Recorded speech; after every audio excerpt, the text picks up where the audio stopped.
We all have our challenges. If something goes wrong in your life, how do you handle it?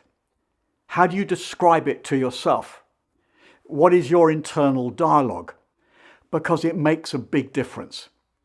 To illustrate this, some years ago, I attended a large national sales conference, and in the morning before it began, I was down in the foyer of the hotel and in walked one of the client's salespeople. We'll call him George, then we can talk about him easily. I hadn't seen George for some time, so I walked up to him and I said, "Hi." He said, "Hi." Then I made a mistake. I said, "How are things going?" And he told me. It took him about 15 minutes. He said, "Robin, things are bad. You have got no idea how tough it is out there at the moment." He said, "I've got problems on problems. Even my problems have got problems." He said, "You know these people getting awards for coming top of the sales force today? I could be up there if I just didn't have these problems. Problems seem to have held me back all of my life." I said, "Is that right?" He said, "Yes, that's right. If only there was someone who could help me to get rid of them, then you'd see what I could really achieve." I said, "George, maybe I've got some help for you. I know a place. In fact, I was out visiting it recently where 78,000 people are who have found a way to exist without any problems. No big problems, no small problems, no problems at all." Now, George's face lit up. He said, "That's what I want. Tell me where it is."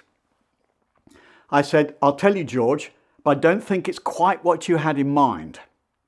It's Hendon Cemetery in northwest London.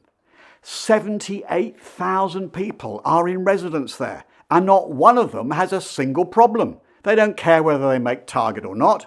They don't care that the competition is hotting up. They don't care about their mortgage, their overdraft, their unpaid bills. They don't even care about social media. But they're dead."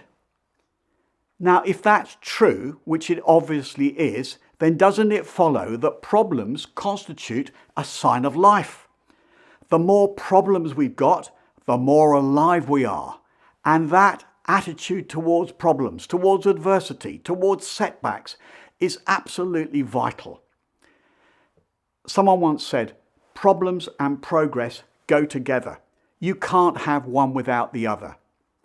We cannot and we should not go through life expecting green lights all the way. There are going to be setbacks, and sometimes major setbacks. And the more ambitious we are, the more setbacks there are going to be. We can't always change our circumstances. We can't always avoid bumps in the night. Things happen. But we can always change our attitude towards them. So if we go into the workplace tomorrow morning and there's piles of aggravation, adversity, problems, setbacks, all we can immediately change is our attitude towards them. So let's say, "Great, I'm living today. Now let's solve them. Let's sort them out. Let's turn them to our advantage, and let's do it now." And on this point, let's stop using the word problem. It's a depressing word. If somebody comes up to us and says, "You've got a problem," what's our reaction? It's a negative, deflating word.